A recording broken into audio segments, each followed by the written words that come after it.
Welcome to the Happier Life Project, the official podcast from the award-winning mental health and wellness app, My Possible Self. Hosted by broadcaster and journalist Gabby Sanderson. Hello friends, welcome. Thanks for being here. So last week on the Happier Life Project, we explored how our senses shape our emotions with Professor Charles Spence. This week, we're turning our attention to another powerful sense, and that's the impact of colour. Colour is so much more than decorative. It's a universal language that speaks directly to our emotions, often without us even realising it. From the calming, nurturing and comforting influence of pink to the vibrant energy of yellow, colour shapes how we feel, behave and connect with the world around us. To help us understand how and why and utilise colour to better our mental health, I'm joined by Karen Haller, the leading global authority in behavioural colour and design psychology. With over 20 years of experience, Karen helps brands, designers and businesses use colour strategically, not just to make things look beautiful, but to influence behaviour, drive engagement and even boost well-being. She's also author of The Little Book of Colour, an international bestseller translated into 14 languages, making the psychology of colour accessible to everyone. In our conversation, Karen explains why she believes colour is a universal language and why everything we see has a psychology to it. Karen talks about the emotional impact of colour and how understanding it can help us communicate and design with more empathy and intention. We also discuss why there's, according to Karen, no such thing as gender colours or gender-neutral colours. We look at how colours can impact people differently and why we are drawn to some more than others. And I couldn't help but squeeze in a question about rainbows because they're so incredible to witness and seem to stir something deep within us. Karen and I muse about why this is and what they can teach us about colour, emotion and connection. So whether you're drawn to soothing blues, passionate reds or the full spectrum of colour, this conversation will help you see the world around you a little differently. So, ready to find a healthier, happier you? Let's get started. Welcome, Karen Haller, to the Happier Life Project podcast. We are covering a topic that has never been done before on the pod, and we've been going now for over 4 years. And this is looking at the psychology of colour and how it can affect our well-being and our emotions, our mood. And this is what you specialise in. You've got a book on this as well, which we'll chat about as well. Once you do start looking into it, it is really fascinating. You describe colour as a language we all speak. So if we could start with you explaining a bit about why is colour so central to our lives? Thank you very much for having me. And I'm glad after 4 years you're talking about colour. That's fantastic. If you think about colour like a universal language, it's like sport, it's like food, music. We don't need words to understand it. It's something that we feel. It's something that we experience. And colour is the same way because colour speaks to us without us having to say a single spoken word. And colour is often just seen as being decorative, being superficial, being something that is just aesthetically pretty. But colour is emotion. We are having an emotive response and reaction to colour all of the time, whether we realise it or not. And colour is just incredibly powerful. Well, speaking of that, we're recording in the morning and I had a smoothie before we jumped on the call, and it was a blueberry one, and it came out this incredible purple colour. And it did, and I thought of this because knew I would be speaking to you. It did create this kind of like, wow, that looks so gorgeous. You know, it almost made it taste better. Yeah. And when your listeners listen to Charles Spence's interview, and how he talks about all the senses, one of those is definitely colour, because we see colour before anything else, before, nanoseconds, or if there's even anything smaller, but we take in colour first before anything. And so we are already having an emotive experience with that colour, and we're having an expectation. So you seeing that purple colour, you're already salivating, you're already thinking about how that is going to taste. For somebody else, they could have made that same smoothie and that colour could have turned them off. So that's when it becomes very personal, because it's our own personal experience, it's our own interpretation of what that then means to us, whether it's a personal association, whether it's cultural, then whether we're actually having like a psychological response to it. So that will be personal then.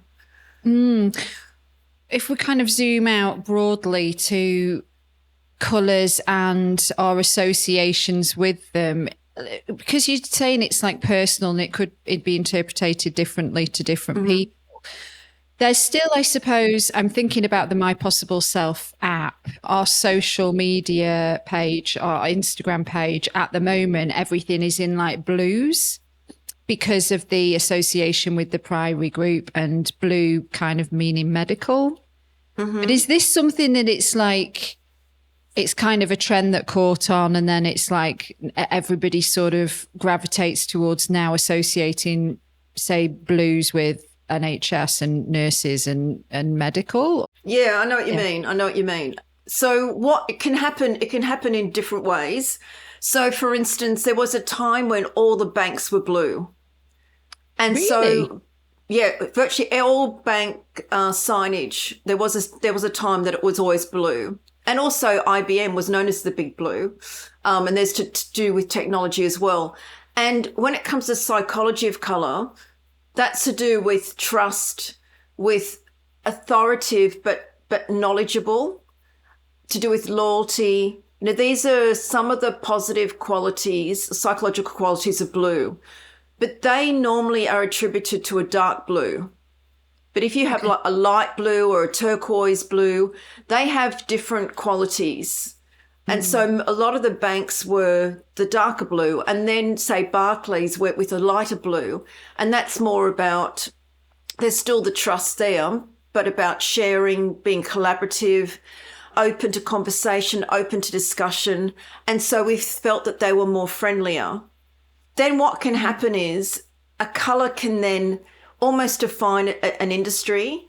Yeah. And then it can be, and this isn't probably the right word to use, but can be a little bit lazy branding, because then everybody ends up looking the same, because if it works for that bank, well, then it will work for us.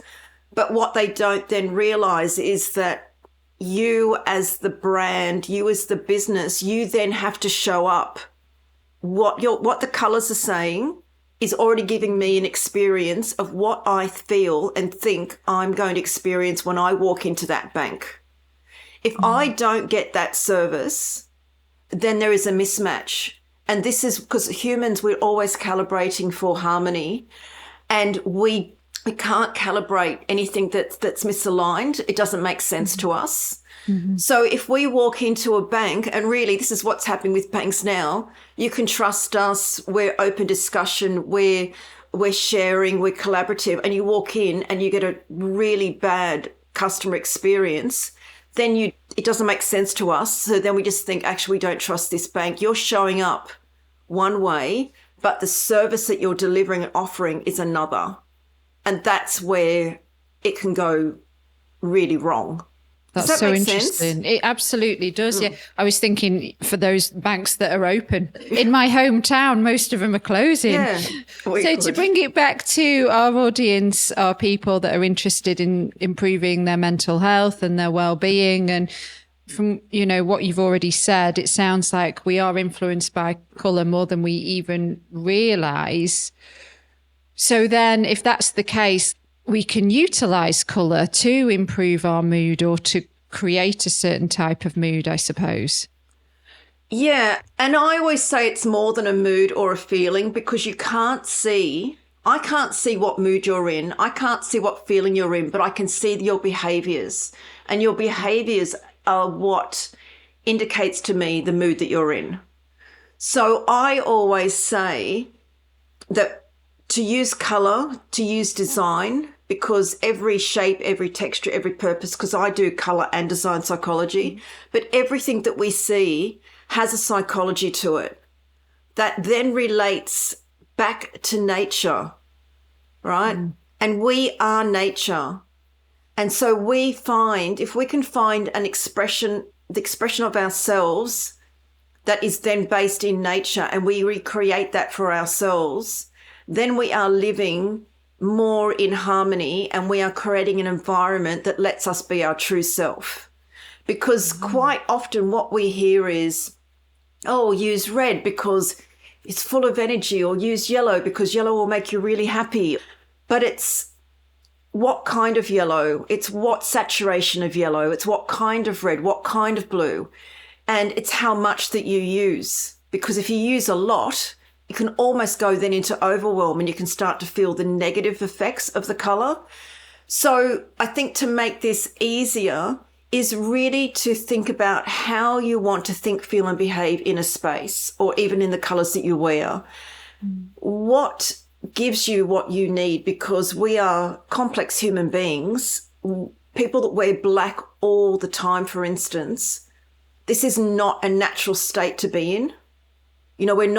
We don't live in one colour, because if we do, that means we live in one energy, we live in one frequency, and we live in one emotional state. And that's not good for us. So it's looking at just being aware of the colours that you're wearing, the colours that you have around you, what they mean to you. Do you have too much? Do you have not enough? Is it the right blue for you? And if you don't know, that's what is all in my book, which is a really, really good starting point for people, just to help them fall back in love with colour again. Because the more that you can express yourself through what you're wearing and your home, and to create a home that nurtures and supports you in how you want, then I really believe it's one of the key factors that will help us with our mental health. It will help us with our emotional well-being. Because quite often we are so scared, and we're hiding from the world because it's chaotic and it's noisy and it's scary out there, what is going on. If we can create an environment for ourselves in our home that supports us, that nourishes, that we feel restored, that gives us what we need, then it becomes a sanctuary, but it becomes a home that not only do we love, but it loves us back and it supports us back. And that's what we need. And I think if we can start from that point, then we have, a really, really good chance, a really good base for then to help us with our mental health. Wow. Thank you for that answer. That's definitely given us a lot to think about. I was going to ask you a bit more about this discovering our own personal colour profile, which I think, like you've mentioned, you've written the book, The Little Book of Colour, which we'll put the links to the show notes on how people can purchase it, because it is quite individual, isn't it? Because just going back to you mentioning the colour yellow and happiness, for me, I get very repelled by yellow, and I don't know why, but I always have. I don't know if it's maybe too overbearing or overpowering. So even though it's known as because of the sun, right? It's that happiness and vibrant and everything. For me, it doesn't evoke that kind of feeling or mood. Yeah. I find it quite jarring. Yeah. So with every colour, there is a duality. There's positive traits and there's adverse. And so someone that finds yellow and finds the yellow for them, because there is a yellow for everyone, like my yellow is a sunshine yellow, and I love it. It just sets me up for the day, and I just feel really happy with it. But that particular yellow for you, or even any yellows, could be that it's jarring, and because yellow can have an impact on our nervous system, it could be that you're finding or looking at a yellow that is too bright or is not the right yellow for you, and so therefore you're having that effect. I remember not liking yellow for many, many years, and it dawned on me, it took quite a bit while to work it out, but it dawned on me that I actually had yellow furniture in my bedroom. And as a kid, very mischievous, so I was sent to my room a lot. And I used to always go, oh, this is so much fun, because I'd jump up and down on the bed. But what I didn't realise is that probably for about 10 years or so, I blocked yellow out, and I just went, I can't stand it. And I had attached the memory of yellow and being in trouble together. Okay. So I forgot about being in trouble. I just was triggered every time I saw yellow.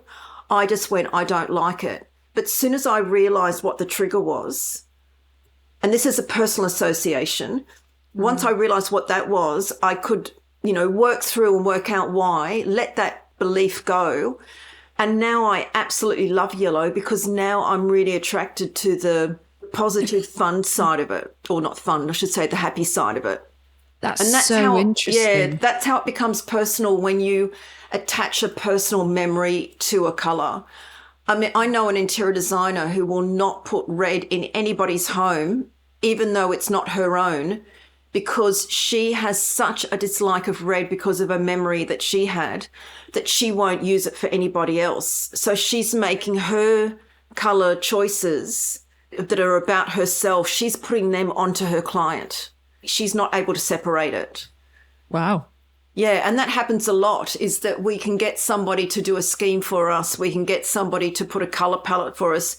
And quite often what they will be doing is putting together what they like, not what is actually right for you. I'm not saying everybody, but that can be with branding. It can be with, I've sat in branding meetings with the clients, and we've gone around the table, and then they've just gone, well, I don't like that brand colour because that colour reminds me of X.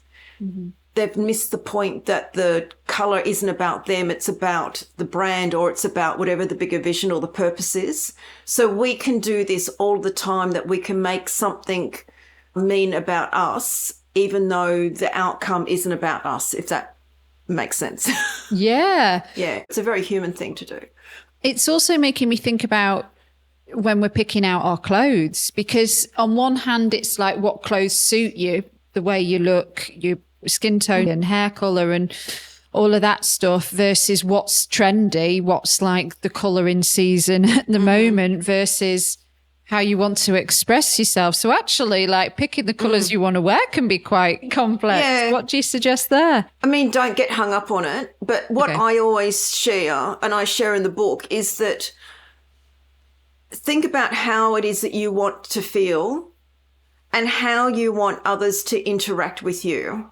Because if you need to feel a certain way, and it happened with somebody that I know that she loves wearing red because she says it makes her feel confident.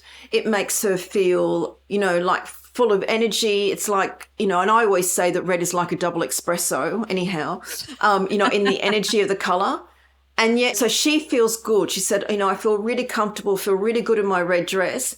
She said, however, when I wear red, she says, I get sort of advances and I get attention from men that I don't want. Oh, okay. Because you can wear a colour for how that you want it to make you feel, whether you're feeling that feeling or not. The colour can help you to do that. Mm. But you have no control how someone else is going to respond to that colour. Yeah. And so she found that she was getting these responses that she didn't want. So, yes, colour is, I don't want to say colour is complex, and it's not to go, well, no, I'm just going to wear black then, because then no one's going to see me, I'm going to hide, I just can go through my day and no one's going to notice me. It's not It's not that at all. Quite often, we can pick colours in the morning, and then sometime during the day, I know this happens a lot with me, is that I just go, oh, now I know why I'm wearing this colour.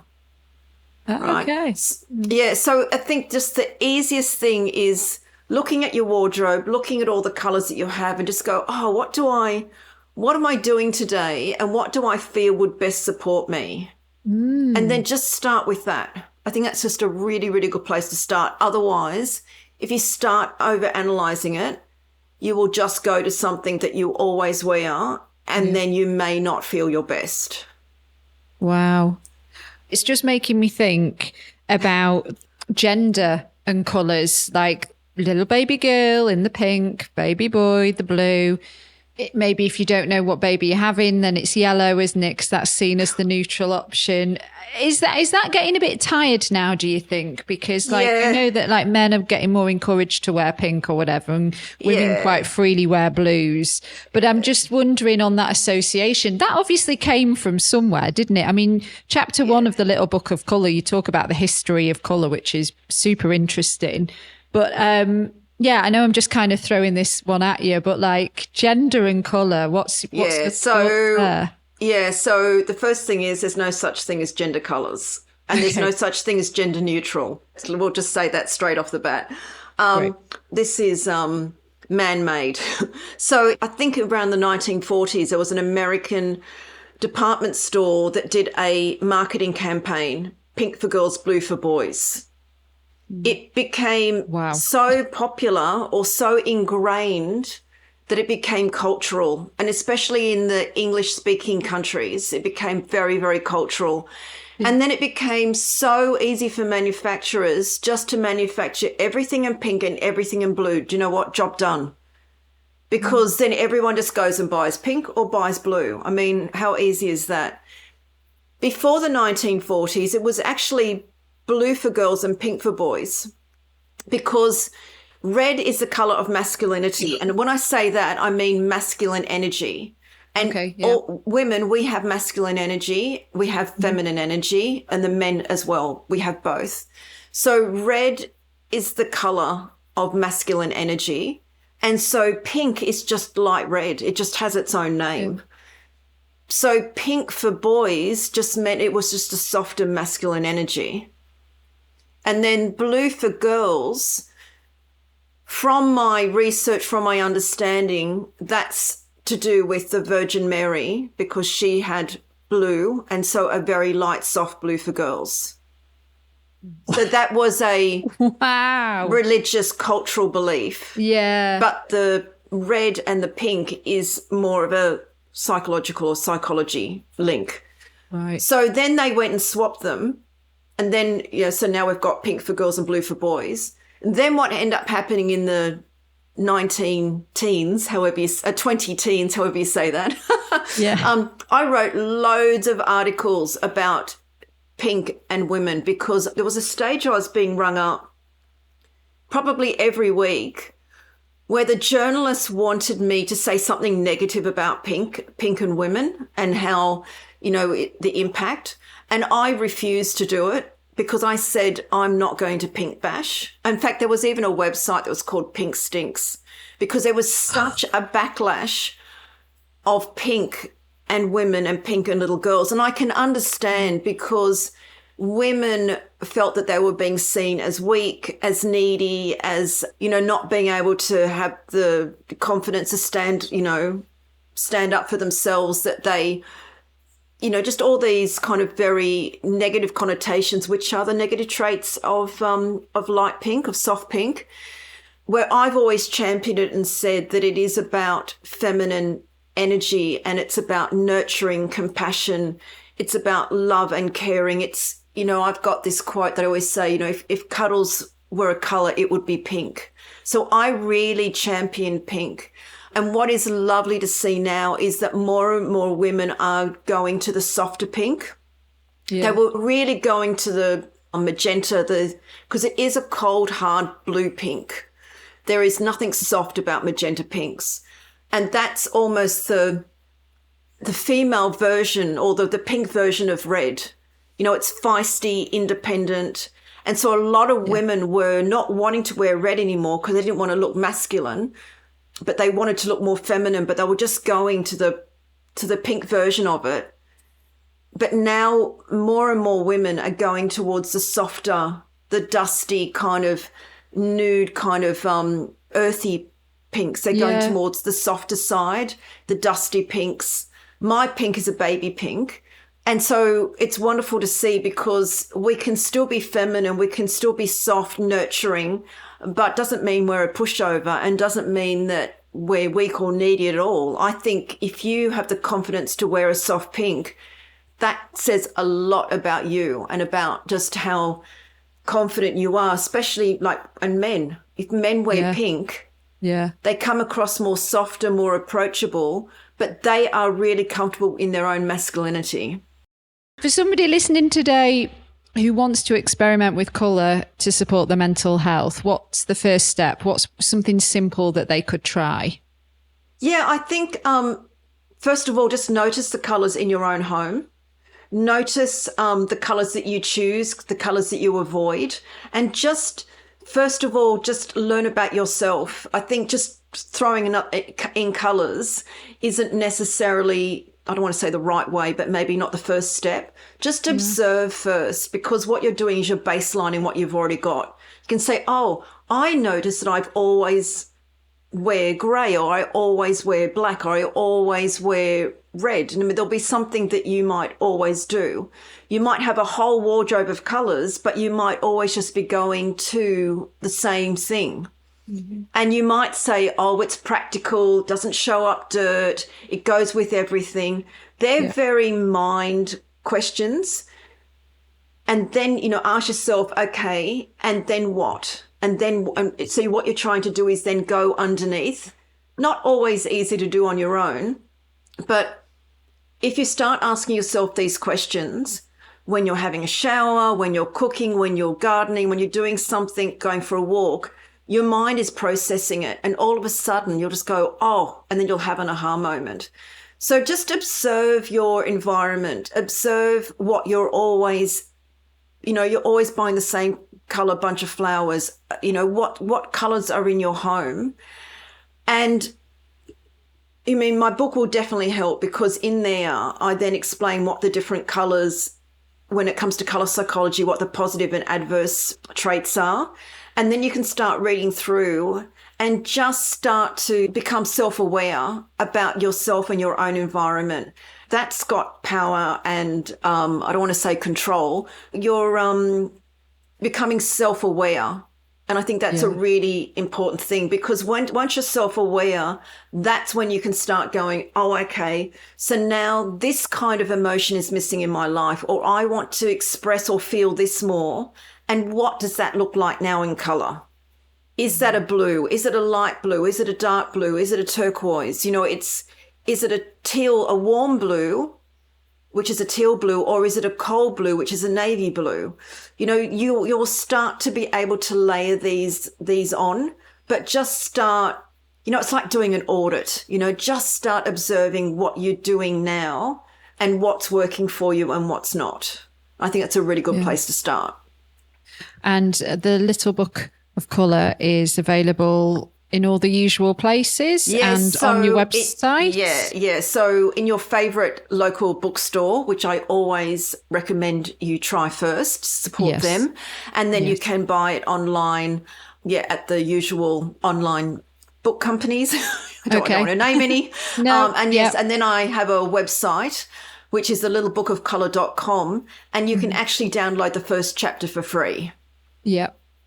And you're also on Instagram as well, and you're active on there and share more pretty much advice. Every day talking about colour. And that's Karen _Huller_colour. Perfect. And like I've said a couple of times, we'll put it in the episode show notes as well, so people can directly click. I'll throw this one in as well, because it's about rainbows, and I think this would be quite a cute way to wrap up the conversation. When you see a rainbow, you can't help but marvel at the colours, can you? And you just think, how has that even been created? And, it just, for me, it brings me so much joy.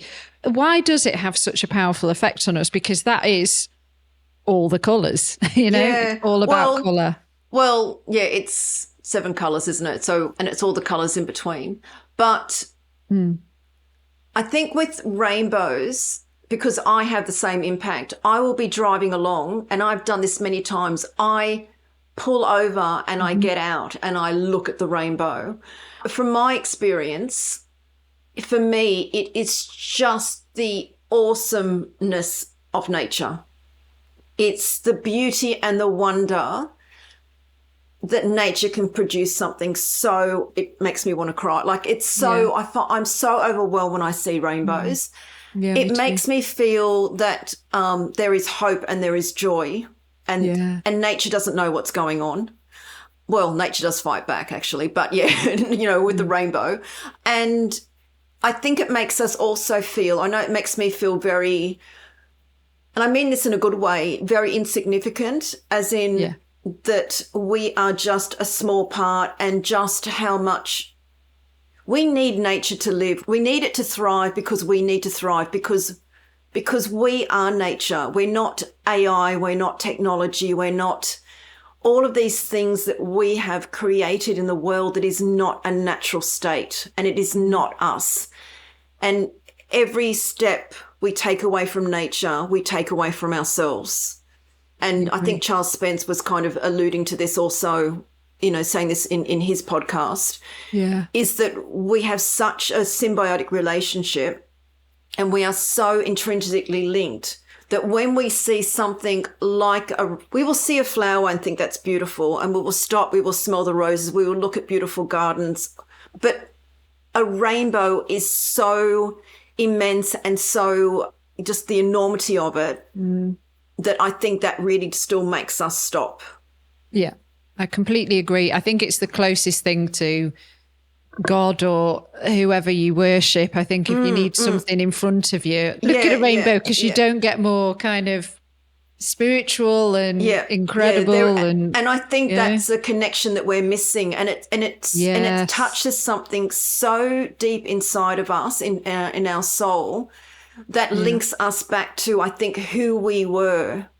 And we were nature. And I think it's for anyone who does love rainbows as much as you and I, I believe that this is something that is connecting something very, very deep within us.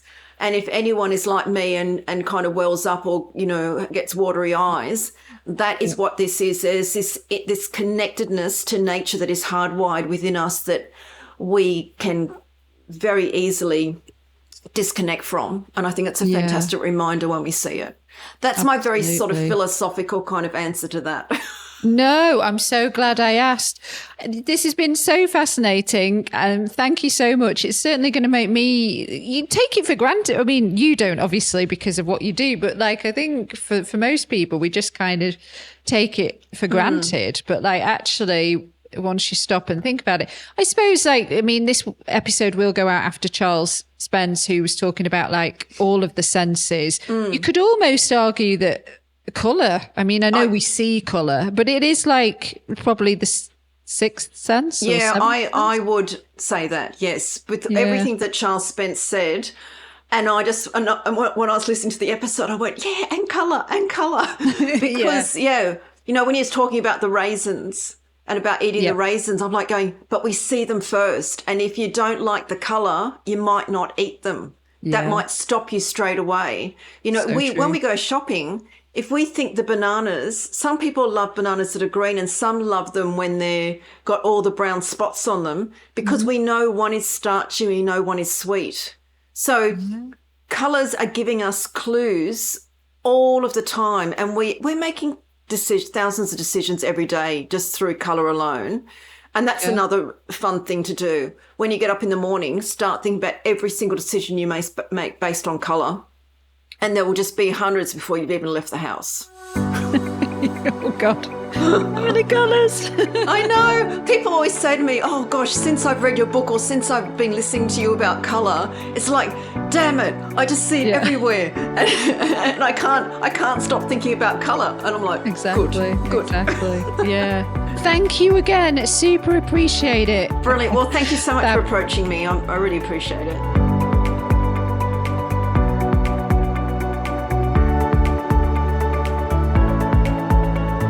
Hello friends, it's Gabby back with you. If you are suffering with your mental health, there is a crisis button on the My Possible Self app, which will signpost you to the correct information for immediate expert advice.